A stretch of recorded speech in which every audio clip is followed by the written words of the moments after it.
Hi, useful content creators. Believe it or not, this is the third time I'm recording this because the other two times the same problem happened. What is the problem? Do you ask? It's that I recorded the entire podcast that you're going to listen to with the wrong microphone, and so the audio does not sound very good. In fact, it sounds kind of bad. I tried to enhance it.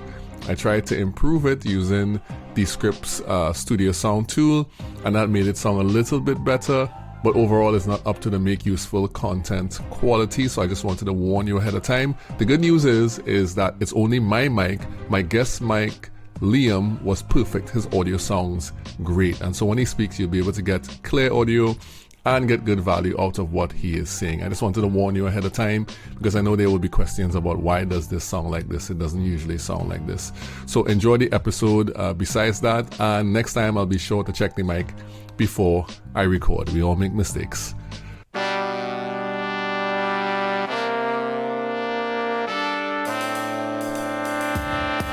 Teaching you to make useful content so that you can build long-term relationships with the people that matter to your business.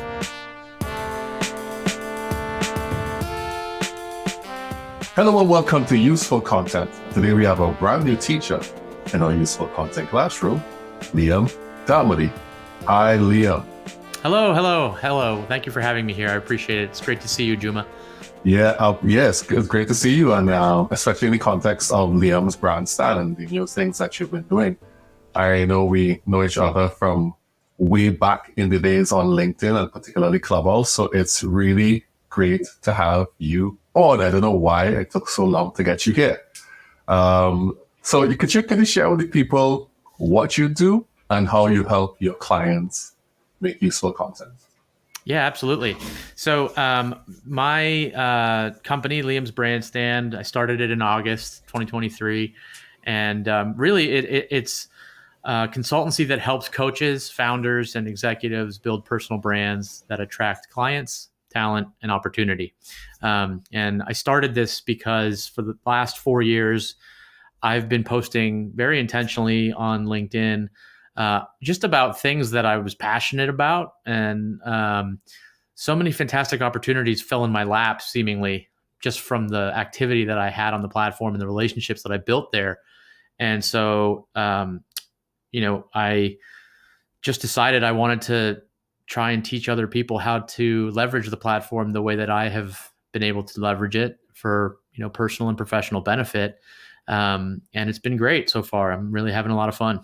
Yeah, I can see that you're having a lot of fun. I think I know you so much more from your content than actually from us having personal conversations, because you tend to share a good bit, and that's part of your philosophy, that's part of your philosophy of building a personal brand. So could you, for the people, because we're going to talk about personal branding and we're going to talk about social selling, but just to start off, could you describe your personal brand for the people? Yeah, I think from my perspective, my personal brand is somebody who is innovative. I've spent 20 years in technology startups, and I've always been in operational roles. So I know how to get things done. I know how to think strategically about business and growing the market. But I also am very passionate about the actual process of creating content and relating to other human beings.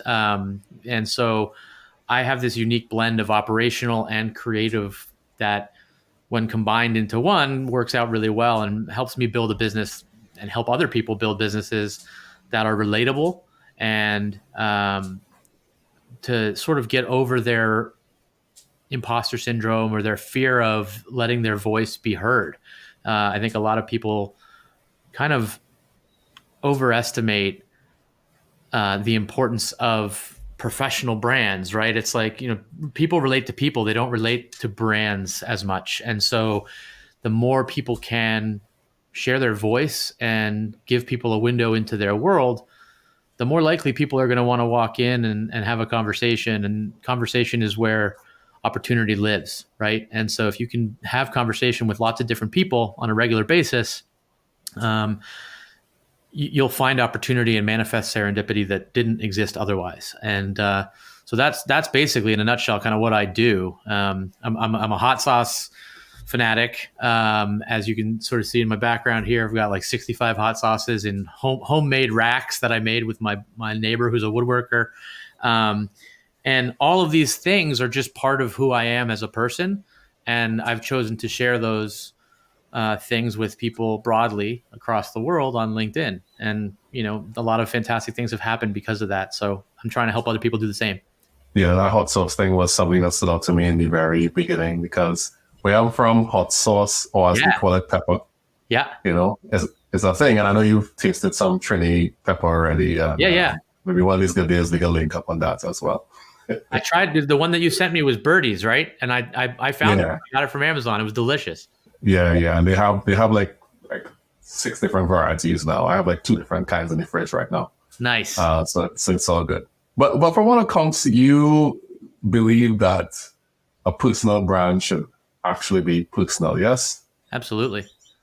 Yeah, and you share a lot of use. So like, I know that your son got a credit card, and you're building that credit early. I know what your laundry looks like, and so I have to ask the question: where is the line between personal and private? That's a great question. And it's something that I think will differ from person to person. But the thing that I typically say to people is, if you think about personal brands almost like a journal that you would be comfortable sharing with family, friends, and colleagues, you're probably in a good space. And the reason for that is because you don't necessarily want to go too deep into the personal, like just pouring out your heart and, going down, rabbit holes and skeletons in closets and things like that. But you want people to feel like they know you and that they understand who you are and how you communicate and how you think. And ultimately, the goal of a personal brand is to attract an audience that you want to attract, and to some extent detract people that you don't want to attract. And so you want to be focused on putting yourself out there in a way that is relatable and attracts the folks that you think your personal brand and personality will resonate with. And from there, a lot of fantastic conversation happens, and that's where opportunity lives. Right. So I know I've kind of thought up this matrix of content that you put out there. So because I was looking at what you do and how you put your content out there, and obviously you lean heavily into what you like and all those different things. So of course there is the promotional part of what you do. You could promote stuff, which I know you have thoughts on that. And then there is the personal part, like, your life, your values, what you believe in, all the things you like. Yep. But then there's something that is like the helpful part of what you do, like using your expertise to actually help people. So in a general sense, how do you feel that balance should go? Should things be mostly helpful and then personal, or mostly personal and then helpful? Or what is the mix like when it comes to building out a personal brand in general? Great question. So I typically tell folks that if you're just starting on this journey of building a personal brand, it's helpful to sort of think about it in 3 buckets. And the content that you put into those 3 buckets is basically your foundation for creating content. I create content on a daily basis, but it wasn't always that way. In the beginning of my journey on LinkedIn, I was probably posting, 3 or 4 times a week. Now I'm posting every day. It's second nature to me at this point. But in the beginning, it can be intimidating, right? There's a lot of people who think about the idea of like posting something on LinkedIn twice a week is really overwhelming. So I say take 3 buckets. The first bucket is sort of your skills. And that is, what do you do for a living? Who do you help? How do you help those people? Really conveying the value that you bring in a professional environment, or if you're in business development and you have a service-based business, like what's the problem you solve and why should people pay attention to how you do it? Then the second bucket is fascination. Fascination is such a fantastic thing because it's tapping into your passion. And if you just share things that you're passionate about, it resonates with people. They can sense it. They can feel the passion coming out of you, right? So for me, I'm fascinated by things like artificial intelligence, cryptocurrency, blockchains, Web3 startups, technology, gadgets, all that kind of stuff is something that I could spend my time doing all day long without even blinking, right? Time just goes by like that. And so that's the second bucket. And the third bucket, and there's overlap between them, but they're distinct enough that you can kind of draw from each. And the third bucket is what I call a window into your world. And that's where the personal really comes into play. That is where you're giving people a glimpse into what it's like to have you around and the stories they might hear from you if they got to know you really well. You're just giving that to them before they know you really well so that you can attract them and start building a relationship with those folks. And so these are things like my hot sauce passion. These are like my parenting journey, right? Being a working parent, being a solopreneur and a founder now, the challenges that are associated with that, right? Like if you share those innermost things with people, they start to really feel like you trust them and you're letting them get to know you for who you are. And that builds fascination. People want to get to know people better. And so if you are upfront with that, then it makes it easier so they don't have to feel like they have to break the ice. Right. I like that fascination point is interesting. That's the first time I've heard somebody describe components of a personal brand as fascination. And let me just get it straight. You're saying that if somebody wants to build their personal brand, part of how they do it, or one component of it could be that they talk about things that they desire to get into or that fascinates them, but not necessarily things that they are already into and doing, but it's something that they are learning, or maybe it's something that they are discovering and things of that nature. Absolutely. Yeah, because that is in and of itself the most pure form of who we are. Is what are the things that light us up? What are the things that make us happy? And when you share things about what make you happy, then you're spreading happiness and you're putting it out there in the world for other people to engage with. And it's interesting because I think a lot of this we're in a very unique moment in time, right? Like you and I met and we were talking on Clubhouse and the pandemic hit and everybody was working from home. And like it was just a crazy moment. And prior to the pandemic, I think in a professional setting, which I consider LinkedIn, to be, right? Like you would not really put yourself out there and share your fascination or share your passions or share your personal stuff because you sort of kept it at a distance. And in order for your colleagues or people that you work with to get to know those things about you, you had to work with them first and they had to get to know you over time. But now that we all work remotely, there's almost this like desire to share who we are more broadly and more openly and have an openness to connecting with new people that you don't necessarily work with, right? Like just the fact that you and I are having this conversation is a testament to the fact that we are comfortable making new friends across the globe, right? You're in Trinidad, I'm in Raleigh, North Carolina. We would never cross paths if it wasn't for the internet, for LinkedIn, for Clubhouse. And I think that is the future, right? The future is people being themselves online and finding people across the globe who are intrigued by that and want to build relationships with other people who share the same interests. I very much believe that's the future of connection. When you say that, here's what I'm thinking. I'm thinking that a couple of things, right? I don't know if you have always been someone who was comfortable sharing online and sharing yourself, because there's a component to which that doesn't come naturally for some people. Yep. And that's not even I'm not even talking about now whether you get into what you do in your free time or your hobbies or your family or any of those things. Let's put that in a different category for now. Yep. Let's just talk about the thing you actually do for work. Let's talk about the thing that will make you money. People that have even problems sharing about those type of things. Mm-hmm. And I know you work with several clients, and I'm sure you've encountered a scenario where somebody wants to share, but also does not want to share. How do you frame personal branding, or how do you encourage someone, or show them the value, not necessarily force or convince them, but show them the value of sharing their personal brand? Yeah. So I think this is something that happens to everybody, and it happened to me in the beginning of my personal branding journey. The most common things I hear from people are, nope, I don't really know what to say. That's one. Two, what gives me the right to comment about these things? Like, I'm not an expert.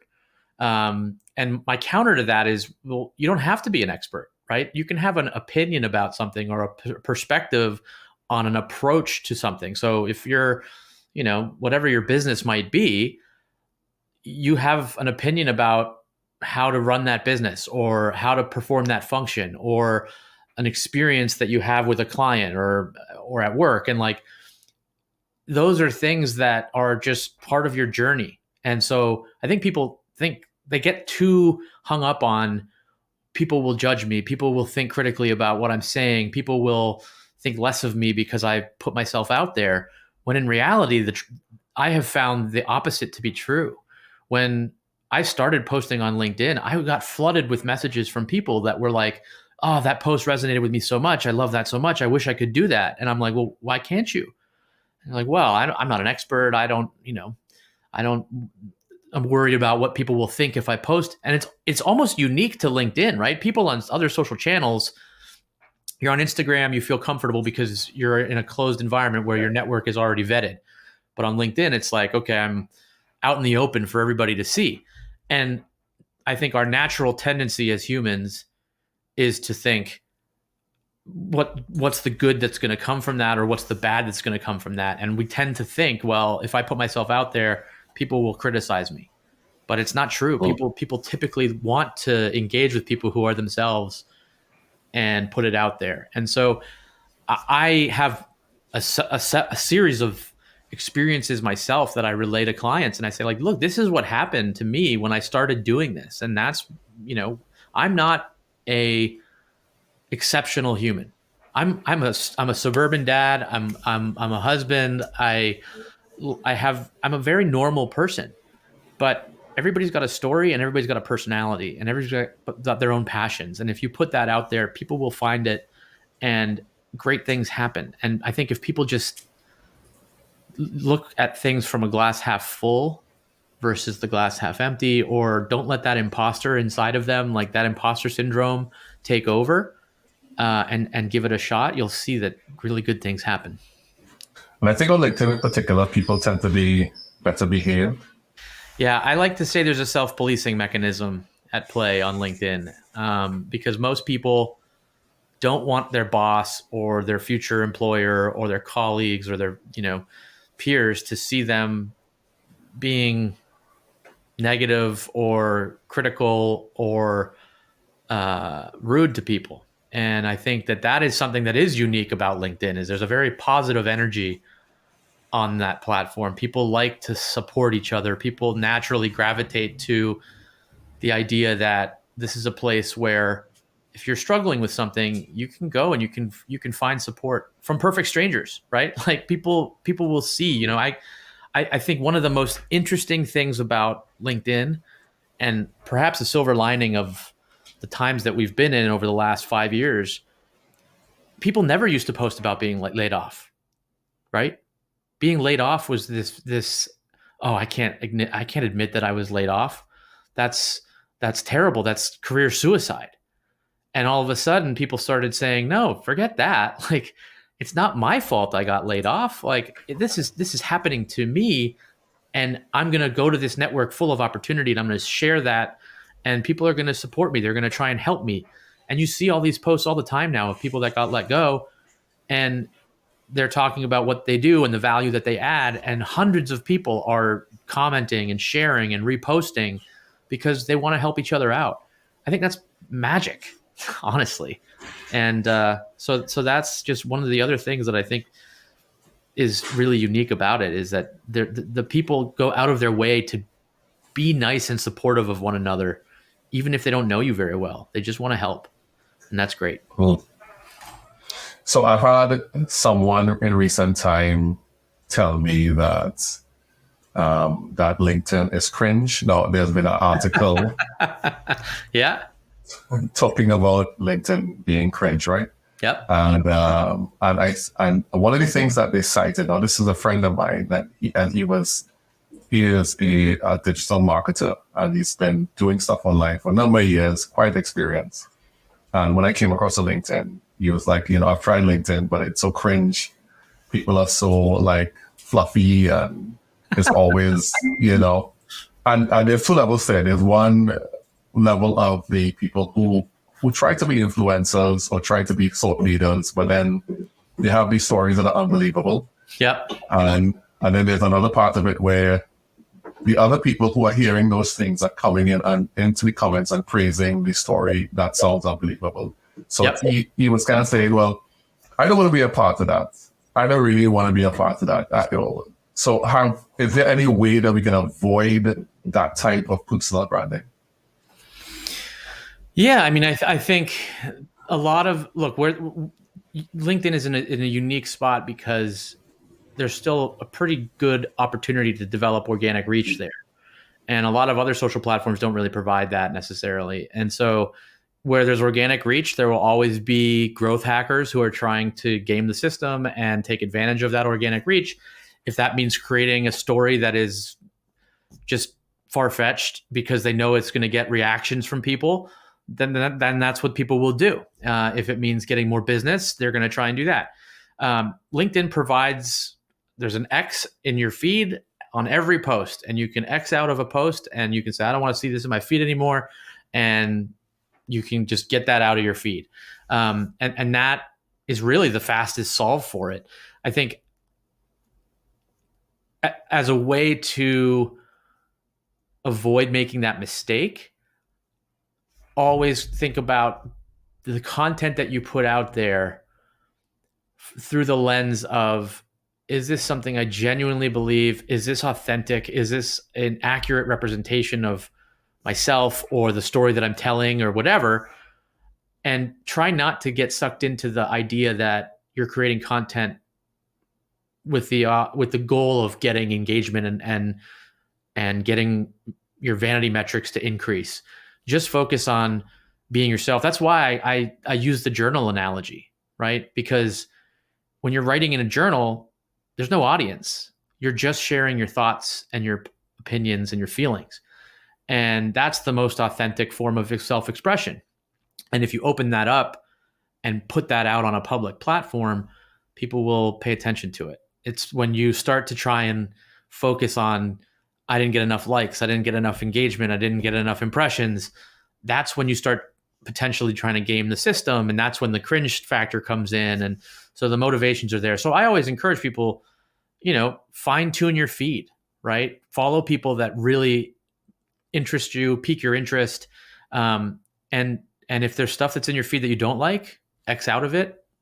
If there are plenty of people on this platform that I used to follow and used to think were a big deal. And then I realized that they were really just kind of engaged in all sorts of different shenanigans that, to me, misrepresented authenticity. And so I said, well, I don't want to be a part of that. So they're no longer in my feed.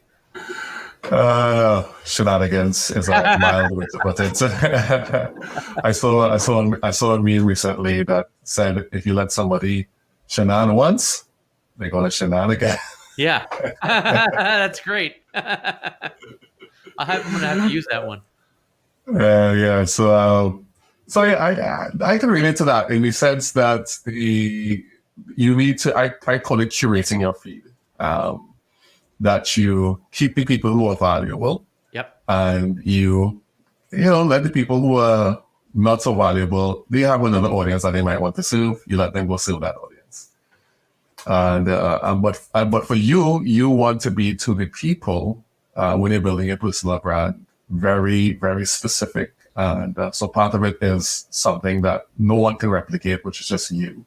Mm-hmm. And then, of course, along with that comes your expertise. And of course, uniquely, I call it expertise, stories, values, your particular values, your particular story, and all those things that goes along with it.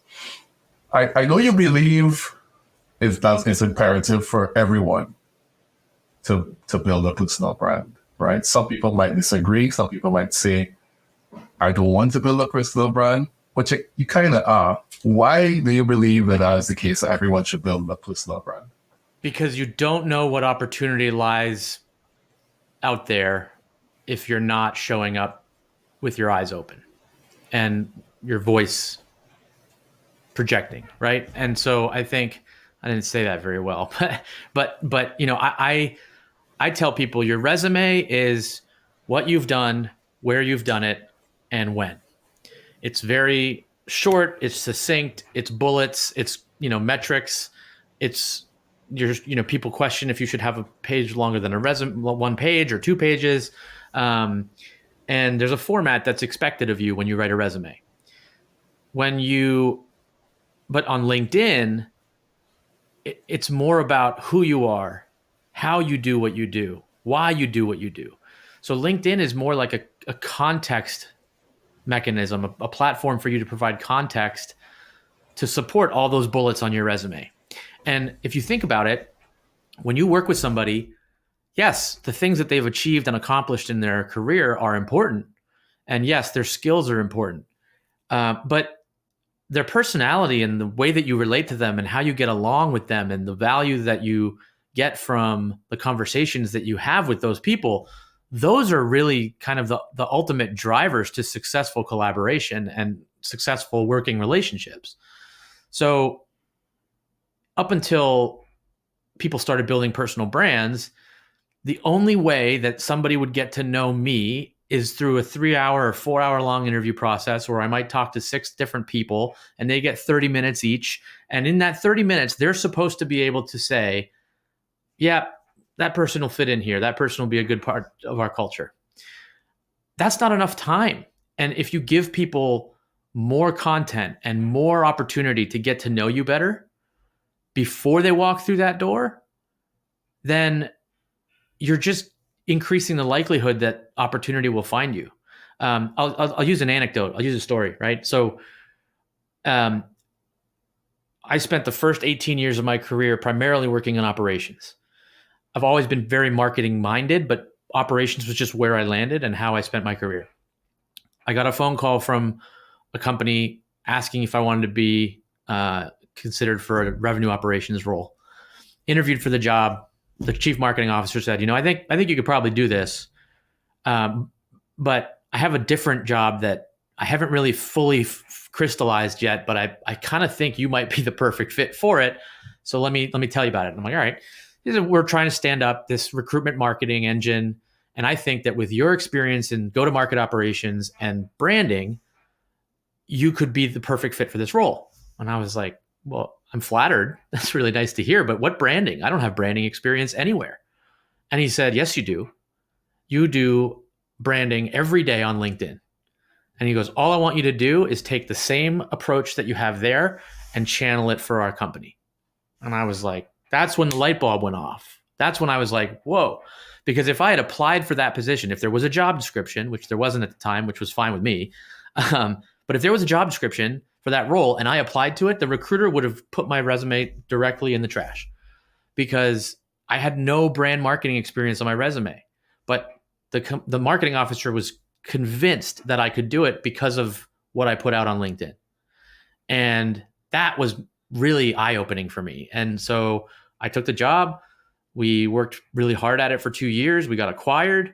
And that's when I sort of said, like, this platform and building a personal brand on this platform has changed the trajectory of my career and my life in ways that I never would have imagined possible. I was at the point where I was like, man, I wish in college I had taken marketing so that I could be in marketing. I want to be in marketing.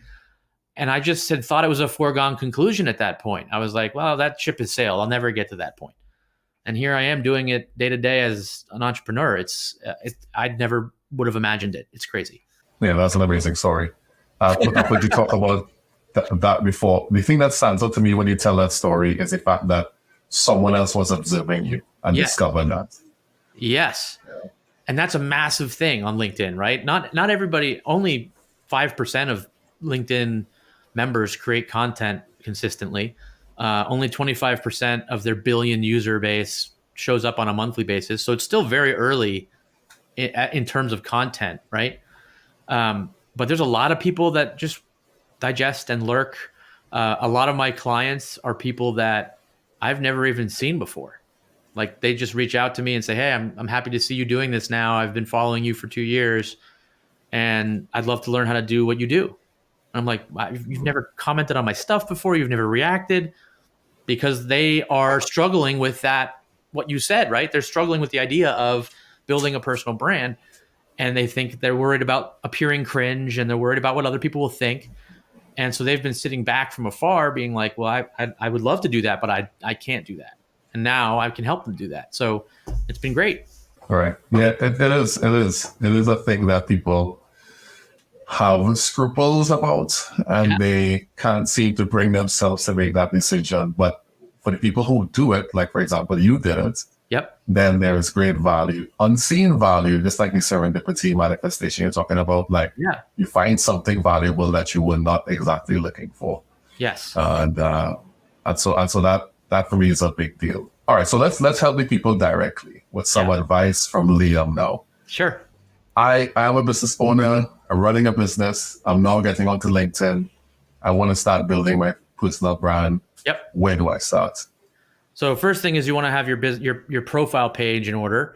And what I mean by that is you want to have a banner that looks professional, conveys the value that you deliver to people, has some personal touch, right? So, like make sure that your profile picture is professional looking and inviting.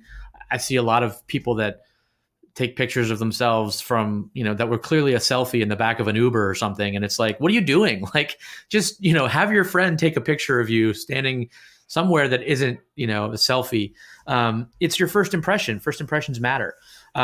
Make sure that you have a headline that is very effective at conveying the value that you deliver to people. You have 220 characters through which to do that. The first 45 to 50 characters are the most important, because those are the ones that follow you around the platform. So every comment that you leave, 50 characters of your headline will be surfacing in that comment. So you want to make sure that that is really sharp. And then your about section should convey the value that you deliver, the solutions that you offer, the services you provide, the product you sell at a high level, why it's valuable, who it's directed towards. You want to basically speak to the target audience within the first couple paragraphs of that about section, but then also go beyond that and tell your story. How did you end up as a business owner? What's your journey to get there, right? You've been in business for 10 years.